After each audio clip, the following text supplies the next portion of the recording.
Padre sa Bay City Fellowship Baptist Church Bay City, Negros Oriental. Ako si Pastor Ipaprascar. Nga karon pastor man sa Dumaguete City Cornerstone Baptist Church. Ang aton pamalandungan karon isa ka bersikulo nga makita sa John chapter 15 verse 7. Nagsiling sa King James Version, "If you abide in me and my words abide in you, ask whatsoever you wish, and it will be done unto you." Kanami sini nga bersikulo abyan kay nagahatag ini sang saad promisa o pasalig ng imo nga pagampo sabton sang Ginoo. Ang imo gipangayo ihatag sang Ginoo. Ang imo nga mga pag-alungay hatagan sang atensyon sining aton Ginoo. Ari diri ang imo angayan dapat kaginahanglan nga pagabuhaton. Agod nga mabato nimo ang sabat sa imo nga pagampo suno sa imo nga kagastuhan o kagustuhan. Magpabilin ikaw upod sa Ginoo sa imo nga pagawi, sa imo nga ginahimo, sang imo nga kahimtangan karon. If you abide in me, magpabilin ikaw dira sa Ginoo sa ano nga paagi. Ikaw makapabilin dira sa tubangan sang Ginoo. Ginoo nga may katarong kag pagkabalaan. Ginoo nga napun-an sang bugay kag kaluoy. Busa ikaw magawi nga matarong. Magkabuhi ikaw nga balaan.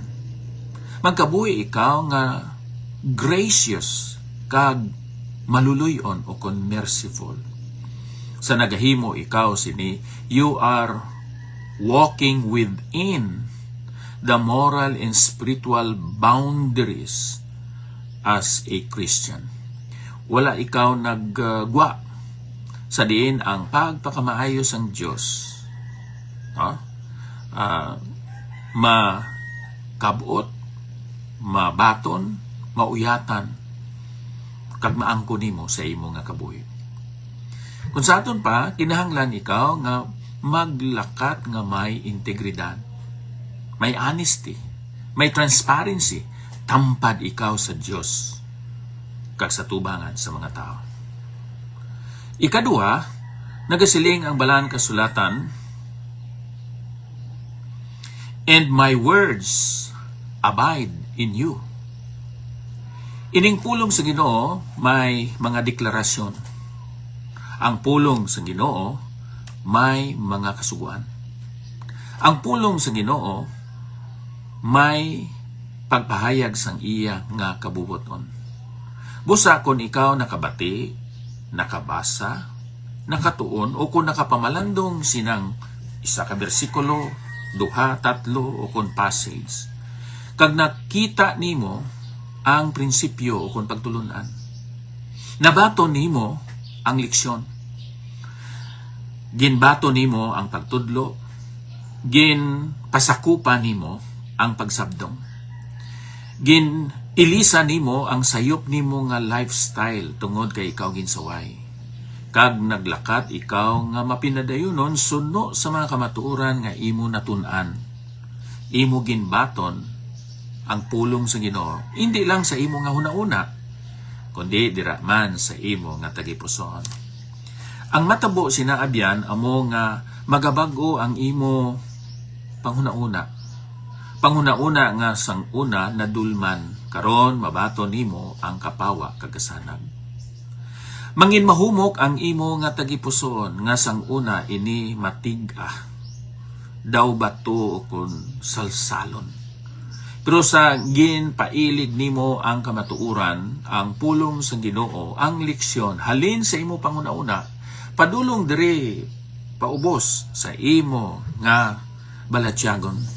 Magamahumok ang imo nga kasing-kasing o kung tagipusoon. Kag daw kaangay ini, sang ispungha nga maka-absorb sang kabubuton sang Dios.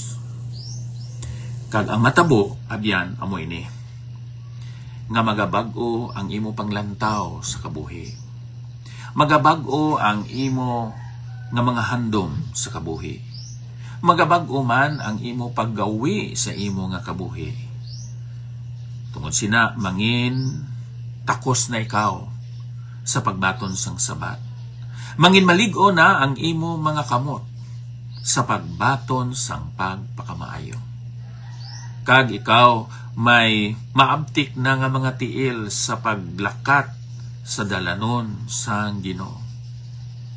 Blessed is the man that walketh not in the counsel of the ungodly, nor standeth in the way of sinners, nor sitteth in the seat of the scornful. But his delight is in the law of the Lord, and in his law doth he meditate day and night. And he shall be like a tree planted by the rivers of water, that bringeth forth its fruit in its season, and whatsoever he does shall prosper. Amoy ni Abyan, ang matabo sa isa ka tawo nga iya ginpasulod ang pulong sa Ginoo, hindi lang sa iya panguna-una, kundi bisan pa sa iya nga balatyagon. Kag siling diri sang balaan kasulatan, ikaw makaampo para sa bisan ano nga imo gusto, kag ang imo nga ginapangayo ihatag sa Ginoo. Ang imo gusto pagabuhaton sa Ginoo. Siling diri sa John 15:7, and it will be done for you. You ask God for the things you want, then you can pray for whatever you want, and your prayer will be answered. So kasimple abyan sang ginapasugo sang aton Ginoo diri sa John 15:7, agod nga ikaw makabaton sang sabat sa imo nga pagampo. Nagapangamuyo ikaw sang financial, material o espirituhanon nga mga pagpakamayo o kon butang. Pero kung hindi ikaw angay nga makabaton kag makauyat sa sini nga mga butang tungod kay ikaw nagalakat dira sa kadulom, hindi nimo mabaton ang pagpakamaayo sang kapawa. Kung ikaw nagalakat dira sa pagkamaiya-iyahon, hindi nimo mabaton ang pagpakamaayo sa ginatawag naton selflessness. Inang ikaw generous nga sahi nga klase sang tao. Ikaw mahinatagon, ikaw mahimo nga mabinalakon kag mabinuligon para sa iban. Kabay pa kuntani nga aton amanon, preparahon ang aton pangunauna, ang aton mga balatyagon kag ang aton kabuhi sa pagbaton sang sabat halin sa Ginoo, sa aton mga pagampo, sa pag-uyat sang pagpakamayo nga halin sa Ginoo tungod kay kita nangayo sa iya. So ari diri, how to have answered prayers? By abiding with God in your walk. You stay or joined to Him. Number 2, by appropriating God's word and ways in your life. Letting God's teachings become a part of you. So may mga kabaguhan sa imong kabuhi, and you will desire, you will pray, you will ask God for the things you want. Siling diri ang saad sa Ginoo, then you can pray for whatever you want, and your prayer will be answered. Praise the Lord. Diyos nga balaan, salamat sining bersikulo nga nagatulod, naga-inspire, nagapalipay sa amon, nagapaligon sa amon, O Diyos, nga kami magpangamuyo.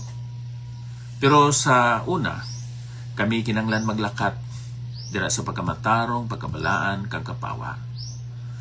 Amon ipasulod ang mga pagtulunan, pagsabdong, pagsaway sa amon mga kabuhi, agod nga may kabaguhan kami nga maeksperiensyahan, kag nga amon mga handom, pangamuyo, kag kagustuhan, manginsuno naman sa imo kagustuhan kag kabubuton.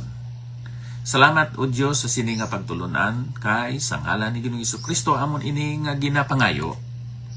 Kabay pa. Abyan salamat gid sa imo nga pagsunod sa sining aton Facebook Live karon. Medyo na ulihi kita, pero salamat nga mapabilin, ma-post ini diri sa Facebook. Ang Dios magauna, magaupod, kag magasunod sa aton. Madamo gid nga salamat.